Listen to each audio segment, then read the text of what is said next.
नासिक के बाद पुणे से भी एक गिरफ्तारी हुई है। अहिल्यानगर में एक गिरफ्तारी इससे पहले हुई थी और अब इसके बाद डेंटिस्ट की पत्नी मनीषा वाघमारे की गिरफ्तारी की गई है पुणे से। तो इस पूरे मामले के तार अब पूरे देश में अलग अलग जगह पर जुड़ रहे हैं। एक राजस्थान से गिरफ्तारी होती है, उसके बाद नासिक से गिरफ्तारी होती है, उसके बाद अहिल्यानगर से गिरफ्तारी होती है और अब नीट पेपर लीक मामले में पुणे से एक डेंटिस्ट की पत्नी मनीषा वाघमारे की भी गिरफ्तारी हुई है। सीबीआई ने इस मामले में नासिक से जो गिरफ्तारी हुई थी उनकी ट्रांजिट रिमांड उन्होंने ली हुई है। शरद कुमार इस वक्त हमारे साथ जुड़ रहे हैं। शरद, क्या जानकारी हम इस पे और दे पाएंगे, क्योंकि अब तो राजनीतिक कनेक्शंस भी जिनकी गिरफ्तारियां हुई है उनके साथ जोड़े जा रहे हैं। बिल्कुल साहिल, देखिए ये पूरा खुलासा जो है वो एसओजी ने कर लिया था और पिक्चर में तब मैं एंटर किया जब एसओजी पूरा खुलासा करने के बाद कुछ नहीं कर पा रही थी क्योंकि मुकदमा दर्ज करने की इजाज़त नहीं मिल रही थी। उसके बाद हम आज तक पर परसों दिखाना शुरू किए और फिर देश भर में ये खबर गई कि एसओजी के पास ये पूरा मामला खुल चुका है मगर मुकदमा दर्ज करने की इजाज़त नहीं दी जा रही है। तब जाके ये परीक्षा रद्द हुई है क्योंकि हम सारा डिटेल बता दिए थे कि किस तरह से क्वेश्चन पेपर सभी 90 के 90 बायोलॉजी के और 45 के 45 केमिस्ट्री के लीक हैं। अब इसमें जो खुलासे हो रहे हैं वो काफी चौंकाने वाले हैं साहिल। एक बार फिर इस बात को बताइएगा, ये एक बार फिर इस बात को दोहराइएगा। इस मामले का खुलासा राजस्थान की एसओजी के पास इसके डिटेल्स जा चुके थे, लेकिन पुलिस के पास जाकर मुकदमा दायर करने की इजाजत सरकार के तरफ से उन्हें नहीं दी जा रही थी।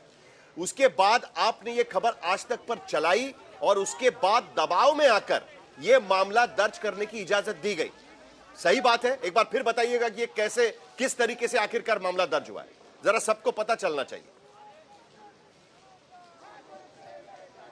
देखिए बिल्कुल साहिल, जब ये पेपर आउट होता है और जानकारी मिलती है कोचिंग संचालक को और गुरु कृपा के कोचिंग के शशिकांत शर्मा को, तो ये लेके जाते हैं थाने पर, यहाँ पर सीकर की उद्योगनगर, वहाँ से भगा दिए जाते हैं। पूरे एनटीए को भेजते हैं, एनटीए से आईबी को जाती है, आईबी से राजस्थान पुलिस को जाती है और उसके बाद 8 मई को ही पूरी जांच हो जाती है 7 घंटे के अंदर। आप 8 मई की पूरी जांच हो जाने के बाद 8 मई से लेकर 10 मई तक एसओजी जांच करके 15 से ज्यादा लोगों को हिरासत लेकर बैठी रहती है और मुकदमा दर्ज नहीं किया जाता है।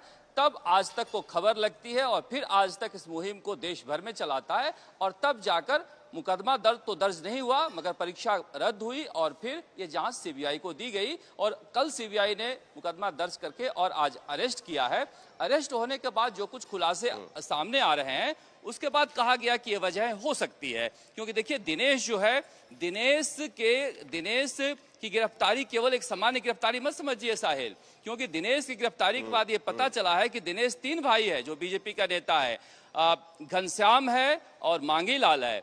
घनश्याम और मांगी लाल के दो लड़के हैं, घनश्याम की 2 बेटियां हैं और मांगी लाल के 1 बेटा और 1 बेटी है। ये सभी अभी एसओजी के हिरासत में हैं और पिछले साल ये चारों के चारों नीट परीक्षा पास कर चुके हैं। विकास जो है वो सरकारी मेडिकल कॉलेज सवाई माधोपुर में है और उसकी बेटी प्रगति दौसा मेडिकल कॉलेज में है।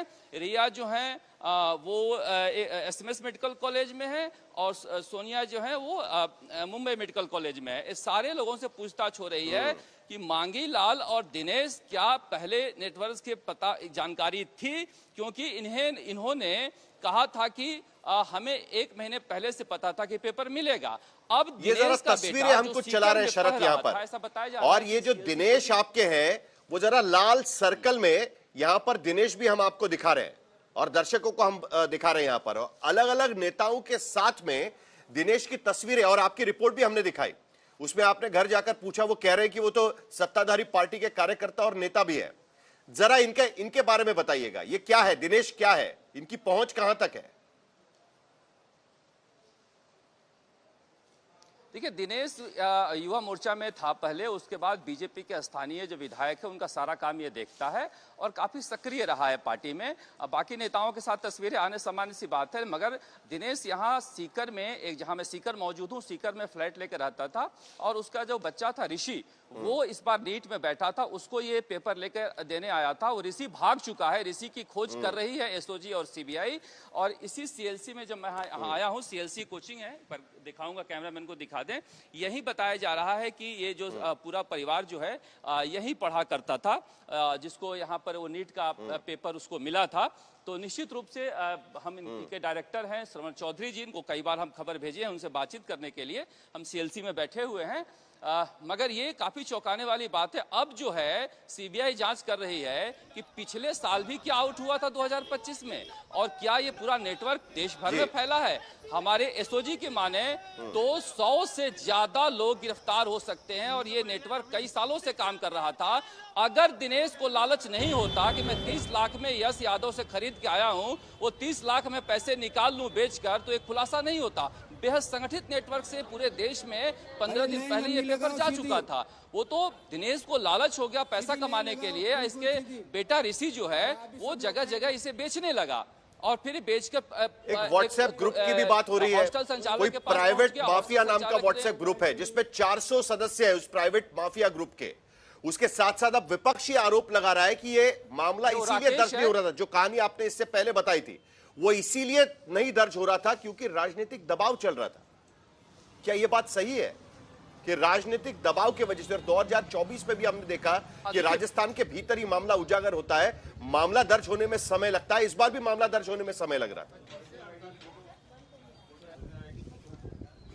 बिल्कुल इससे इंकार नहीं किया जाता साहिल। अगर 3 दिन तक मामला दर्ज नहीं हो और एनटीए के अभिषेक सिंह ये कहते रहे कि हम एक्सपर्ट कमेटी से बात करके बताएंगे, तो ये समझ में नहीं आता है। और जो आप एनटीए की लापरवाही की बात कर रहे हैं, कल मैं उनका प्रेस कॉन्फ्रेंस सुन रहा था, वो कह रहे थे कि मैं तो अप्रैल में ही आया हूं। जब अप्रैल में ही आए हों तो दुनिया के सबसे बड़ी परीक्षा 22 लाख विद्यार्थी बैठ रहे हैं। भारत सरकार को एनटीए के डायरेक्टर को कब बनाना चाहिए कब नहीं बनाना चाहिए ये तो तय करना चाहिए। वो कह रहे हैं अप्रैल में ही मैं आया था। मैं कल उनका प्रेस कॉन्फ्रेंस सुन रहा था, तो कहीं ना कहीं 2 लाख लोग इस पूरे क्रम में शामिल थे। पूरे देश में 2 लाख, कई जगह ये पेपर छपे हैं, एक जगह पेपर नहीं छपा है। तो आप समझिए दो और चीजें शरद, दो और चीजें जबरदस्त। जैसे ये मामला उजागर होता है उसके बाद में वहां पर एक पीजी फैसिलिटी चलाने वाले व्यक्ति जो है सीकर के भीतर, उनके पास उनका बेटा पेपर भेजता है केरल से।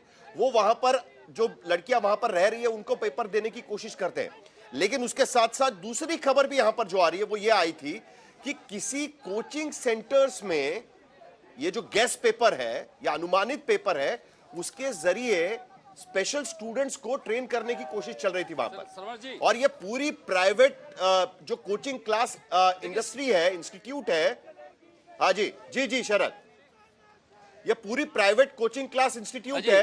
52,000 करोड़ की पूरा एक धंधा बन चुका है वहां पर। देखिए, जो मैं कॉम्प्लेक्स में खड़ा हूं, ये अपने आप में बहुत बड़ा कॉम्प्लेक्स है, सीएलसी कोचिंग का कॉम्प्लेक्स है। श्रवण चौधरी डायरेक्टर है। श्रवण चौधरी जी, ये कहा जा रहा है कि जो दिनेश का बेटा ऋषि है वो आपके यहाँ कोचिंग में था और आपके यहाँ पढ़ाई किया है। सर तो रिकॉर्ड देखना पड़ेगा हमारे, है कि नहीं है, अभी देखते हैं अपन। एसओजी के सूत्रों ने कहा है कि आपके यहाँ है। आपने रिकॉर्ड अभी तक नहीं देखा? रोल नंबर चेक कर लेते हैं सर। वो तो अभी तक रिकॉर्ड नहीं देखा? नहीं सर, मेरे को ध्यान नहीं, रिकॉर्ड चेक कर लेते हैं हमने। घनश्याम के बच्चे भी बताया जा रहा है कि सर रिकॉर्ड चेक करना पड़ेगा सर। मेरे पास इस प्रकार की अभी कोई सूचना नहीं कि बच्चे हमारे पास पढ़ते थे। तो इतने दिनों से सीकर को लेकर हंगामा मच रहा है। इस प्रकार कोई इंक्वायरी नहीं है कि जो बच्चा पास पढ़ रहा है। इसी कोचिंग सेंटर में वो पढ़ता था वहां पर। हमारी टीम को पता है। जरा उनको पूछेगा कि क्या उनके कोचिंग सेंटर में, हमारे पास जरा उनको पूछेगा उनके कोचिंग सेंटर में वो गेस्ट पेपर आया था क्या? क्योंकि कोचिंग सेंटर्स के भी नाम आ रहे हैं कि गेस्ट पेपर आए थे वहां पर, उनको पढ़ाई चल रही थी वहां पर। जरा पूछिए उनको, कोई गेस्ट पेपर से आपने तैयारी की थी क्या? क्या सीकर में इस तरह का पूरा हर जगह ये गेस्ट पेपर चल रहा था? ये क्या आप लोगों कोचिंग में इस तरह कोई गेस्ट पेपर आया? नहीं सर, हमारे पास कोई गेस्ट पेपर नहीं है। हमें तो इसके बाद ही पता, ये न्यूसेंस हुआ उसके बाद पता लगा। हम लोग तो हमारे काम में लगे हुए थे। किसी टीचर को कुछ नहीं सर, मेरे बिल्कुल मेरी निगाहों मेरी शरद, लेकिन आप हमारे साथ बने रहिए।